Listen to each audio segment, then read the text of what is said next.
শুভ সকাল। আমি আলতাফ হোসেন, প্রাক্তন অধ্যাপক, রসায়ন বিভাগ, ঢাকা বিশ্ববিদ্যালয়। Lecture series X ray crystallography and solid state chemistry 16তম লেকচার এক্স রে পাউডার ডিফ্রাকশনের উপরে আজকে আমরা আলোচনা করব। আমরা পাউডার ডিফ্রাকশন কোন কোন টেকনিকে নেওয়া হতো কিংবা এখনো নেওয়া হয় সেটার একটা স্লাইড দেখাচ্ছি।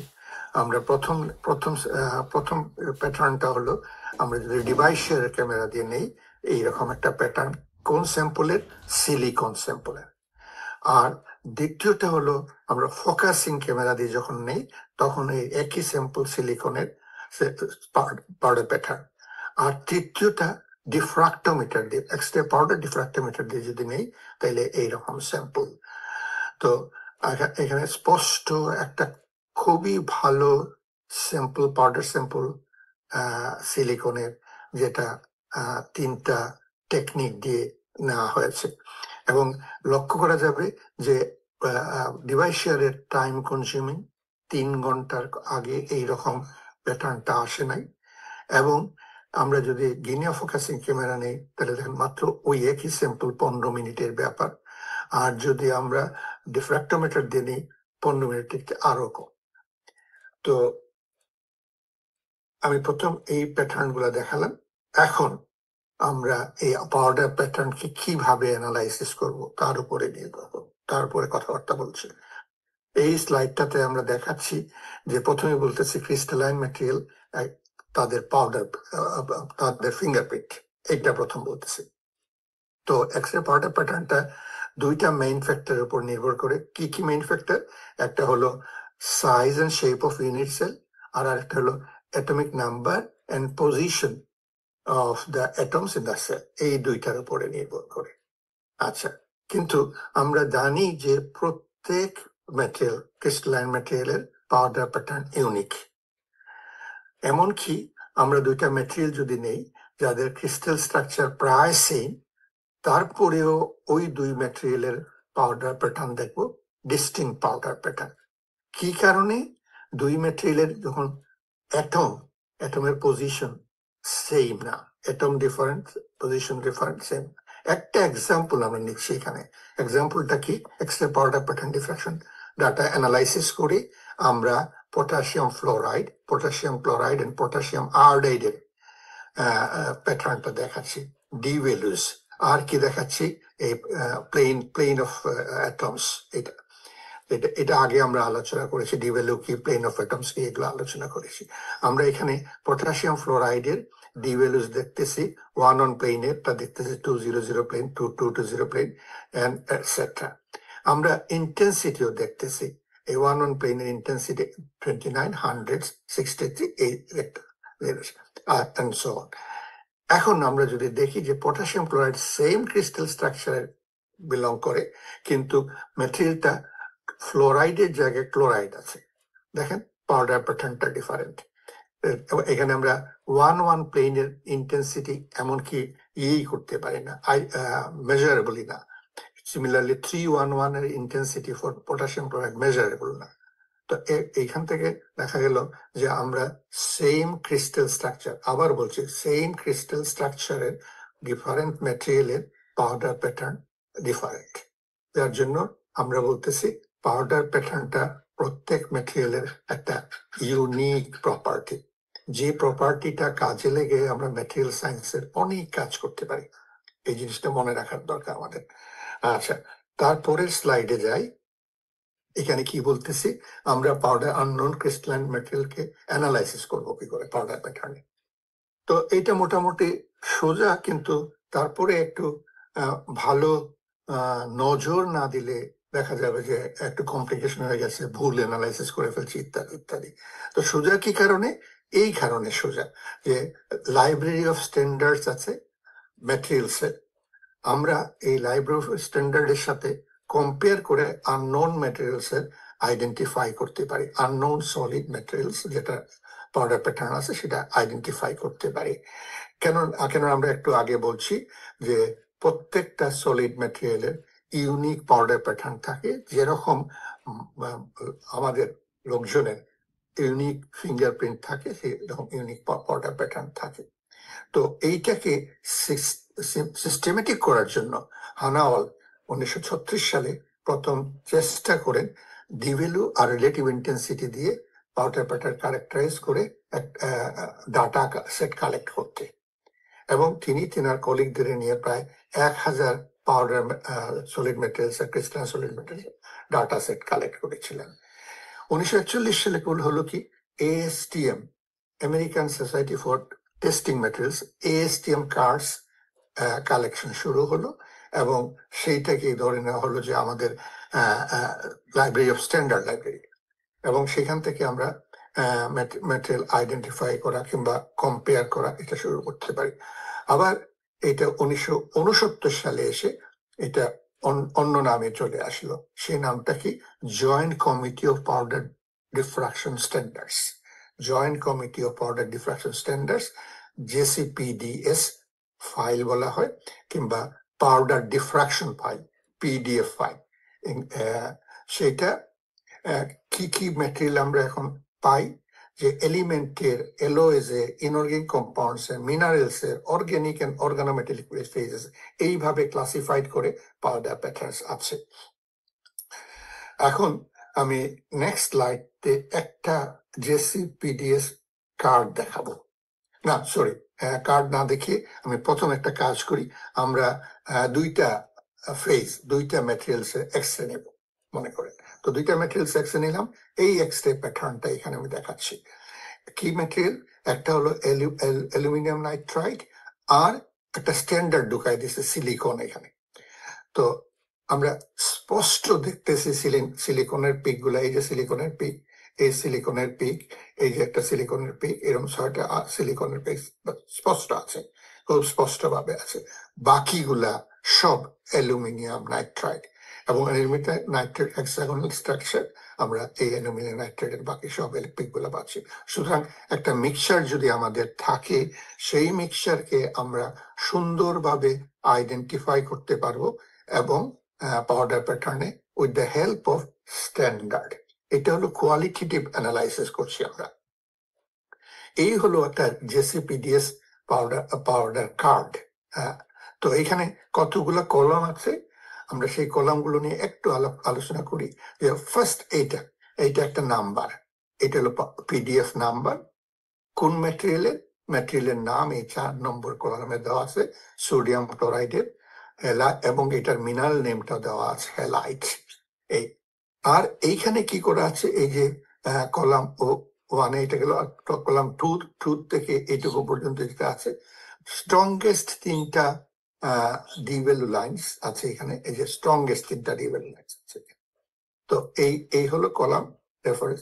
এইটা কি আছে, কোন সোর্স থেকে আমরা এই ডাটা পাইছি, কিভাবে আমরা ডাটাটা নিয়েছি, ডিফ্র্যাক্টোমিটারের ডাটা না গিনিয়া ক্যামেরার ডাটা না ইয়ের ডাটা, এইটা এইখানে মেনশন করা থাকে প্রত্যেক পার্টে। আর এখানে ফিজিক্যাল প্রপার্টিসটা থাকে, মানে এই পাউডার প্যাটার্নটা কোন স্পেস গ্রুপে পড়ে, তার স্পেস গ্রুপ কি ইত্যাদি, এবং সেল প্যারামিটার্স কি, এইসব জিনিস এটা থাকে। এইখানে একটু অপটিক্যাল প্রপার্টিসটা থাকে এইখানে।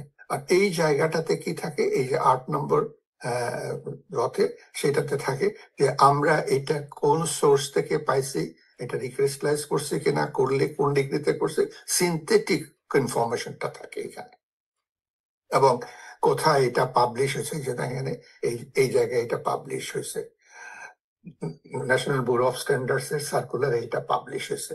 আর এইখানে কি থাকে, d values of the lines we get, এবং তার রিলেটিভ ইন্টেন্সিটিটা থাকে, এবং তার HKL প্লেন গুলা থাকে, এই আছে এখানে।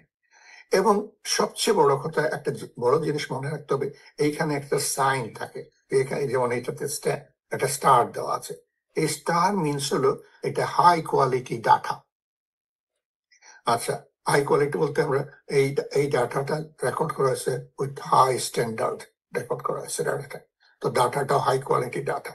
আচ্ছা, এইখানে সি থাকতে পারে, সি মানে হলো যে এইটা পাউডার ডিফ্রাকশন না, এইটা সিঙ্গল ক্রিস্টাল ডাটার থেকে থিওরিটিক্যালি ক্যালকুলেট করে এই ডাটাটা দেওয়া হয়েছে, powder diffraction data, theoretical powder diffraction data.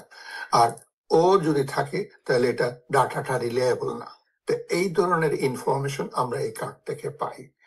আচ্ছা, তারপরে আমরা লাইনে যাই, সেটা 1984 পরের থেকে কি হলো, এই পাওয়ার ডিফ্রাকশন ডাটাটা একটু চেঞ্জ হয়ে গেল। আগে পাওয়ার ডিফ্রাকশন ডাটাতে 2 আর 3 কলামটা এটা অমিট করা, আর বাকি সবকিছু আছে। কিন্তু বাকি এই যে পিডিএফ ফাইলটা আছে, এই যে কোন স্যাম্পল আছে, তার মিনারেল নেম কি আছে, এইগুলা পর্যন্ত আছে, আর বাকি সবকিছু আছে, কিন্তু 2 এন্ড 3টা ইয়ে নাই। এই যে দেখেন, এই ওইটাও আছে, স্টারটা দেওয়া যায় আছে। তো এইখানে কি করা হলো, এইখানে এসে 1986 সালে আমরা ইনঅর্গানিক, আমি যদি ইনঅর্গানিক সেটার কথা বলি, ইনঅর্গানিকের রিসার্চ ম্যানুয়াল কিংবা রিসার্চ স্ট্যান্ডার্ড ডাটা কতটা আছে, এটা এই মুহূর্তে 40টা গ্রুপে ভাগ করা, এবং প্রত্যেকটা গ্রুপের একটা রেফারেন্স পেয়ার থাকে। এই যে পেয়ারটা 2.84 গ্রুপের ঠিক উপরে, কার্ডের উপরে 2.84 থেকে 2.80 অংস্ট্রং, তার মানে স্ট্রংগেস্ট লাইন ডিভেলুজ, এই ডিভেলুজ যাদের পড়ে তারা একই গ্রুপে বিলং করে। এইরকম 40টা গ্রুপ আছে। তো এইভাবে আমরা ম্যানুয়াল সার্চ করে আননোন ম্যাটেরিয়ালে পাউডার ডিফ্রাকশন আইডেন্টিফাই করতে পারি। আচ্ছা, তো এতক্ষণ আমি যা বলছিলাম সেটা হলো কোয়ালিটেটিভ অ্যানালাইসিস যদি করি আমরা। এখন আমাদের দরকার অবশ্য কোয়ান্টিটেটিভ অ্যানালাইসিস করার জন্য দরকার, তাই না? তো কোয়ান্টিটেটিভ অ্যানালাইসিস করতে গেলে আমরা যে মিক্সচারটার পাউডার প্যাটার্ন নিলাম, সেখানে যদি একের বেশি ফেজ থাকে, তো সেই ফেজগুলো মাল্টিফেজ যদি হয়, সেই ফেজগুলোকে কিভাবে আমরা অ্যানালাইসিস করব। আচ্ছা, সবচেয়ে বড় কথা, যে অ্যানালাইসিস করি না কেন, আমরা ম্যানুয়ালি করতে পারি এবং সফটওয়্যারের মাধ্যমে করতে পারি। 70 দশকে প্রায় এগুলো ম্যানুয়ালি করা হতো, এবং একটু টাইম কনজিউমিং ছিল, অনেক সময় লাগতো, এরর হওয়ার বেশ সম্ভাবনা ছিল। তারপরে অনেক সময় রিসার্চার বাদ দিয়ে দিতেন, কাজ করতে শুরু করছেন না, এত কমপ্লিকেটেড প্যাটার্ন পারছেন না ফেজ অ্যানালাইসিস করতে, ইত্যাদি ইত্যাদি। এখন এইগুলার প্রচুর সফটওয়্যার পাওয়া যায়, এবং সুন্দর ভালো ভালো সফটওয়্যার, অ্যাকুরেট সফটওয়্যার, এমনকি ফ্রি পাওয়া যায়, আবার কমার্শিয়ালও আছে। তো এইগুলা দিয়ে আমরা এই ইয়ে করি, মাল্টি ফেজ অ্যানালাইসিস করে ফেজের কোনটার কতটুকু রেশিও আছে ইত্যাদি ইত্যাদি বাহির করি। আচ্ছা, তারপরে এটা কি করি আমরা, ইউনিট সেল প্যারামিটার বাইর করতে পারি, আমরা ল্যাটিস প্যারামিটার করতে পারি, আমরা ফেজ ডায়াগ্রাম করতে পারি, আমরা ডেন্সিটি অফ ম্যাটেরিয়ালস ইয়ে করতে পারি, সাইড পলিক্রিস্টালাইন সাইজটা কিরকম সেইটাও আমরা ইয়ে করতে পারি, ওরিয়েন্টেশনটা করতে পারি, এইসব জিনিস, রেসিডুয়াল এন্ড অ্যাপ্লাই স্ট্রেস আছে কিনা, মাইক্রোস্ট্রাকচারাল ফিচার আছে কিনা, এটা করতে পারি। তারপরে ফুল স্ট্রাকচার সলিউশন করতে পারি পাউডার প্যাটার্ন থেকে। তারপরে স্লাইডে যাই আমরা। আমি যে বলছিলাম অনেকগুলো সফটওয়্যার আছে, এর মধ্যে একটা সফটওয়্যার প্রায় ব্যবহার করা হয়, রিটওয়েল প্রোফাইল ফিটিং বলা হয় এটাকে। তার মানে আমরা অলরেডি এই জিনিসটা আছে, কিন্তু আমি ডাটা নিয়ে এটাকে রিফাইন করতে পারবো। কি ডাটা লাগবে আমার, এই যে ক্যালকুলেশন করতে আমরা কি করি, এটা অবজার্ভ ডাটাটা নেই আর ক্যালকুলেটেড ডাটাটা নেই। আমরা একটা মডেল ক্রিয়েট করি, সেই মডেলের ক্যালকুলেটেড ডিফ্রাকশন প্যাটার্ন কি হবে সেটা করি, আর অবজার্ভ যে আমি ডিফ্রাক্টোমিটার থেকে স্পেসিফিক্যালি রিটওয়েল ডিফাইনমেন্ট করতে গেলে ডিফ্রাক্টোমিটার ডাটাই মোর অ্যাকসেপ্টেবল। ডিফ্রাক্টোমিটার ডাটা পাইছে, অবজার্ভ ডাটা, সেই ডাটার সাথে কম্পেয়ার করে আমরা থিওরিটিক্যাল এন্ড অবজার্ভ এন্ড তারপরে ডিফারেন্স দেখে ওইখান থেকে আমরা যে ইনফরমেশন, অনেকগুলো ইনফরমেশন পেতে পারি। আর এই ইনফরমেশন পেতে গেলে আমরা যেটা গাউসিয়ান এবং লরেন্সিয়াল কনভলিউশন থেকে করি। আচ্ছা, করে আমরা ফিড থেকে অবজার্ভ ডাটা, যেটা একটু আগে আমি বলছিলাম, এটাকে কোয়ান্টিটেটিভ অ্যানালাইসিস বলি আমরা, quantitative analysis of phase analysis of powder diffraction data. আচ্ছা, এরপরে যেটা করতেছি আমি এই স্লাইডটা দিয়ে একটা জিনিস দেখাচ্ছি, যে পাউডারে কি জিনিস পাই আর সিঙ্গেল ক্রিস্টাল ডাটা থেকে কি কি পাই। আমি পাউডারটাতে প্রথম চলে আসি, যে আমরা পাউডার থেকে ক্রিস্টালোগ্রাফিক স্ট্রাকচার ক্যারেক্টারাইজ করতে পারি, ওরিয়েন্টেশনটা পাই, সাইজ এবং পলিক্রিস্টালাইন ম্যাটেরিয়ালস পাই। বাল্ক কনসেন্ট্রেশন থাকতে হবে মেথডে, যেমন sample needs to be consist of at least 10,000 randomly oriented grains. পাউডারটা কিভাবে থিন ফিল্মস করতে পারি, মেটালস এর করতে পারি, পলিমার্স এর করতে পারি পাউডার ডিফ্রাকশন। আর এই জিনিস যখন আমরা অ্যানালাইসিস করি বা ভেরি কুইকলি আমরা করে ফেলতে পারি, it would take few minutes. আমরা যদি সেই ক্ষেত্রে crystal structure single crystal data দিয়ে করতে চাই, তাহলে কি হয় যে আমরা ডাটাটাকে নিয়ে অ্যানালাইসিস করে 3 ডাইমেনশনাল স্ট্রাকচার ডিটারমিন করতে পারি। পাউডার ডিফ্রাকশনে দিয়ে আমরা ফেজ অ্যানালাইসিস করছি এবং ছোট ছোট মলিকুলের আমরা দেখবো যে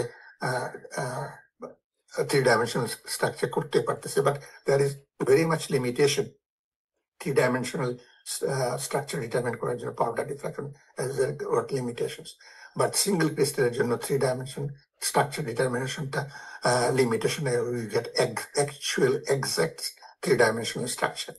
তো কি করতে হবে, ওই সিঙ্গেল ক্রিস্টাল, এটা একটা সিঙ্গেল ক্রিস্টাল, প্রথম কন্ডিশন একটা সিঙ্গেল ক্রিস্টাল হতে হবে, এবং সিঙ্গেল ক্রিস্টাল প্রিপেয়ার করে এই সিঙ্গেল ক্রিস্টালটা ডাটা কালেকশনের জন্য কতটুকু কোয়ালিফাই সেইটাও দেখতে হবে।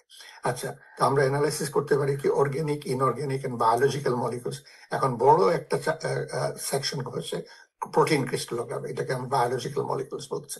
এই মলিকুলস এর 3 ডাইমেনশনাল স্ট্রাকচার ডিটারমিন করতে পারি, এবং এইটাতে একটা টাইম কনজিউমিং আওয়ার্স, ডেজ লেগে যায়, মিনিটস এন্ড আওয়ার্স, ডেজও লেগে যেতে পারে, এমনকি মান্থসও লেগে যেতে পারে একটা স্ট্রাকচার ঠিকঠাক মতো ডিটারমিন করতে গেলে। আমি এই ছবিটা সম্বন্ধে পরে আলাপ করব। এটা একটা ডিফ্রাক্টোমিটার, সিঙ্গেল ক্রিস্টাল ডিফ্রাক্টোমিটার। আমরা পাউডার ডিফ্রাক্টোমিটার ছবি দেখিয়েছি, এটা একটা সিঙ্গেল ক্রিস্টাল ডিফ্রাক্টোমিটারের স্কিমেটিক ডায়াগ্রাম। আমরা পরের লেকচারে সিঙ্গেল ক্রিস্টাল এক্সরে ডিফ্রাকশনে চলে যাব। আমরা এইটুকু নিয়ে পাউডার ডিফ্রাকশনের যা যা সিলেবাসে ছিল সেটা কমপ্লিট করতে পেরেছি, এবং সেটার চেয়ে আরো বেশি থরলি ইনভলভ হয়ে ইনসাইড অফ পাউডার ডিফ্রাকশন আমরা আলাপ আলোচনা করেছি। আমি নেক্সট লেকচারের জন্য সবাইকে আমন্ত্রণ জানিয়ে আজকের মতো এখানে শেষ করছি। আপনাদের অনেক অনেক ধন্যবাদ।